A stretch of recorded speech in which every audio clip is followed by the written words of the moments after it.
Long before drones ever became a public concern, the Catholic Church has been navigating the world of technology and serving as a voice for moral and ethical ways to use it. One of the fastest growing inventions the Church is navigating is artificial intelligence and how it can be used to benefit the Christian journey. But with any new technology, there have been some hits and misses. Hello, Jesus. Do you have some advice for us in this time? In these challenging times, remember that in the face of adversity, love and faith are your steadfast guides. Last month, a church in Switzerland made headlines around the world when it debuted an artificially intelligent image of Christ. The so-called AI Jesus can speak dozens of languages and answer questions about the Bible. Though the parish placed it in the confessional, the AI is not meant to hear confessions, but to start a conversation on faith and the use of technology in Catholic spaces. This project is just one of the many ways Catholics are attempting to use artificial intelligence in the church, a new medium to evangelize and catechize an ever-evolving world. These attempts range from catechetical to controversial. As a media company, Catholic Answers is dedicated to keeping an eye on the ever-changing media landscape we operate in, and this project has allowed us to dip our toes into the wonderful world of AI. In April of this year, the lay-run apologetics and evangelization apostolate Catholic Answers introduced its audience to Father Justin, an AI priest character. He is meant to help the human apologists at Catholic Answers who are only able to answer a fraction of the thousands of queries sent their way. Father Justin quickly went viral on social media and received a wave of criticism. Many called him creepy. Others thought him a mockery of the priesthood. Some reported that Father Justin gave theologically inaccurate answers. Within days, Catholic Answers removed that iteration of AI. The character still exists to answer questions, but is now simply Justin, a lay theologian. Feel free to ask anything about the Catholic faith whenever you're ready. I'm here to help. Is there something specific you'd like to explore or discuss? Some artificial chatbots have found success, like Kate GPT and Magisterium AI, which draw on authoritative documents to explain the Catholic faith. On the Feast of Our Lady of Guadalupe earlier this month, the world met Juanito AI, a character inspired by St. Juan Diego. The Spanish chatbot can answer questions and share historical context about Our Lady and her message, preparing Catholics for the 500th anniversary of her appearance in Tepeyac. It is literally one of the most technologically advanced and sophisticated projects of its kind that has ever been pursued. The Vatican has not shied away from exploring and utilizing artificial intelligence. In November, it unveiled a one-of-a-kind digital experience of St. Peter's Basilica, a digital twin created with the help of Microsoft, thousands of photos, and AI. The digital twin of the Basilica not only allows anyone to explore its art and history, but aids in preservation by detecting missing tiles and unnoticed cracks. During a conference a few weeks earlier, the Pontifical Gregorian University invited tech experts to Rome to discuss the role of AI in the church. Matthew Sanders, one of the organizers, explains his hope for the church in this new age of artificial intelligence. One thing that we're really trying to encourage is a new generation of philosopher and theologian who understands emerging technology like AI, its impact on the world, and how it should be effectively used and not used. What I'm hoping to do is create more of an active dialogue where we can figure out what are the pain points for Catholics right now, and how could AI and emerging technology help address those. To delve more into the role of artificial intelligence within the Catholic Church, we speak now with two thought leaders on the topic. Father Michael Baggot is Assistant Professor of Bioethics at the Pontifical Athenaeum Regina Apostolorum in Rome. He researches and teaches on the topic of transhumanism and emerging technologies. He's also an invited professor of theology at the Angelicum and the Catholic Institute of Technology. We're also joined by Juan Andrés Muñoz. He was previously the longtime digital director for CNN CNN in Espanol, is a digital entrepreneur himself, and today we're grateful he's our editor-in-chief of Aussie Prensa and the Latin American editor for EWTN News.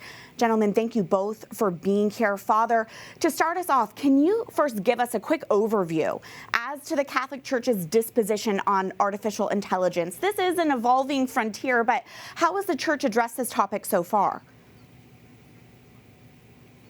Well, thanks for having me, Catherine. I can say that Pope Francis has spoken very clearly and frequently about this important theme. I remember at the G7 summit, he spoke of how AI is a tremendous tool. It is a tool that reflects human creativity, the gift of creativity that comes from being made in the image and likeness of God. But it's a very unique tool because it's so all-encompassing. It affects practically every aspect of our life: medicine, education, business, family relations. So we have to be very attentive to the good and the bad, the positive and the negative. The Church is an expert in humanity, so she's very concerned about anything that fundamentally shapes our relationships. And we can see how AI is already profoundly shaping our relationship with our neighbors, but also even our relationship with God. Now, there are so many wonderful uses that the Church has highlighted. She's spoken of the impact on education, the fact that education can become ever more customized to the unique needs and interests of the user, how we can now even offer tutoring to people around the world in new languages or in math and science and other fields, a type of tutoring that was once accessible only to the rich and the elite. Now suddenly there are possibilities of that education becoming democratized and more accessible. We also look at the world of medicine, and the Church has been very supportive of this. Absolutely. Like you said, it is all-encompassing. Juan Andrés, I want to put this image up on the screen for our viewers to see now. This is the AI-generated photo that appears to show Pope Francis wearing a designer puffer jacket that went absolutely viral last year. And it may seem innocent enough, but Juan Andrés, are you concerned with how AI technology can generate false stories from the Vatican and how this may threaten Catholic journalism? Yeah, 100%, Catherine, and thank you for having me today. We've all seen not just this example, but many examples every day.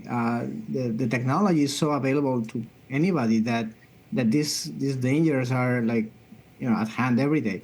The potential for AI to create this convincing content is pervasive, and it's a wake-up call. We need to develop better media literacy and awareness, because many people might not know about the potential of these technologies to create this content. And we have to make sure that our audiences and people in general really understand how powerful these technologies are and how they are improving by the day. Like every minute, AI gets better and better. And we are seeing this in the content that is being produced. So we have to see the AI, as the Father was saying, that can be used for the good, but also for evil. And we have to make sure that it's more used for the good than the evil, and adapt to this digital age and maintaining the integrity and the message and teachings of the Church while we adopt these technologies. Absolutely. Father, as we mentioned, the so-called AI Jesus stirred up a lot of controversy last month. People perceived the AI as replacing the priest in the confessional. That being said, does AI have a place in the distribution of the sacraments? How do you think about that as a Catholic bioethicist and as a priest yourself? Well, AI cannot distribute directly the sacraments. The Word became flesh and dwelt among us. He took on human flesh to redeem our fallen humanity, and he wishes to continue his work in his church. It's an extension of the incarnational principle, which means that grace comes to us in a very special way through human instruments. Now, I am privileged to be a priest. I know that I am weak and frail and sinful, but I have this treasure in earthen vessels, and I have a unique role to interact with others and distribute that grace in a special way. I can enter into an relationship of empathy with a penitent that no AI system can ever do, because no AI system can understand or share or respond well to emotions because it is not sentient. It has no inner life. So we as priests have a very unique and special role. So no AI system can directly replace that. What AI systems could do is indirectly support our sacramental life. And by that I mean there are AI systems that help us, for instance, track our habits to see if we're growing in virtue or if we're falling into a predominant fault. They can help us understand ourselves better and give us reasonable, helpful, wise recommendations about how to grow in the spiritual life, or even suggestions about how to examine our conscience. But this is indirect. This is information. This is not that type of interpersonal relationship that the Lord wills in his sacramental system. That's really clarifying and interesting. Juan Andrés, what are ways that you're thinking about how the church and church communications can leverage AI technology for good? Do you see AI as something we should be wary of or something we should embrace as a church? No, 100% we should embrace AI. AI is here to stay. It's not going to go away. And if you don't make use of it, you're going to be behind. And the church has always been in the forefront of technology adoption ever since from the very beginning. But we have the printing press and things like that the church led in the usage of. So I think for making the teachings of the church more accessible, for answering the common questions, we saw the example in the package that we just saw, how it can be used to answer questions about the faith as long as it's well executed.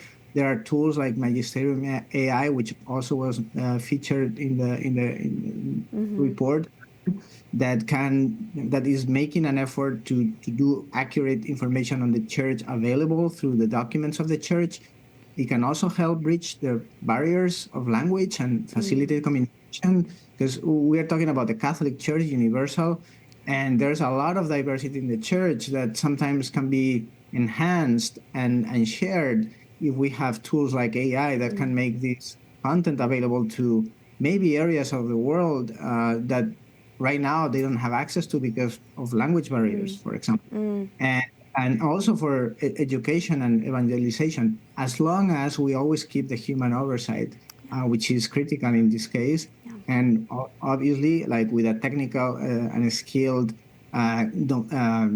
control of the technology, you have to really understand the technology, how it works, the limitations, and also the possibilities. Yeah, absolutely. Father, we mentioned in our report a number of different Catholic chatbots. You yourself sit on the scholarly advisory board for Magisterium AI. Where should we as Catholics draw the line with these chatbots? Can we throw a complicated pastoral question its way? Should we be doing that?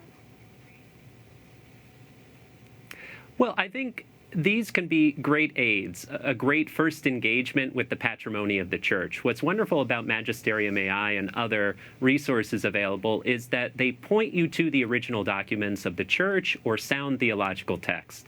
And the idea is that you start with your own personal interest or your own struggle or difficulty, and you're directed to the spot that will be most helpful for you. So you can then explore the richness of the church, but you are encouraged to look at the original context to avoid confusion or misunderstanding. And then after you've gone through that initial engagement, we always encourage contact with real-life people, with authority figures, whether they be priests or well-trained theologians, so that you can enter into a community of faith and understand not just the truths of the faith, but how these truths are embodied and lived out. So I think these systems are great so long as they aid and assist without replacing the human element, the interpersonal relationship. Just as I can go to a wonderful theological book or a piece of spiritual reading and gain great insight, I should not remain there. St. John of the Cross in the 16th century spoke of the danger of spiritual gluttony, of people who are excessive in their spiritual reading without actually taking the time to implement it or enter into the life of the community. So I think there's a danger of a kind of spiritual gluttony here. We might seek more and more information without translating that information into a lived experience in the church community. So we want to aid and facilitate that, not distract from that. Seems like it's so important that we keep humanity at the center. And again, as you said, the Word was made flesh. There is something so beautiful that AI can never replace. Gentlemen, thank you both. This is a fascinating conversation, and I appreciate both of your insights. Thank you. Thank you so much.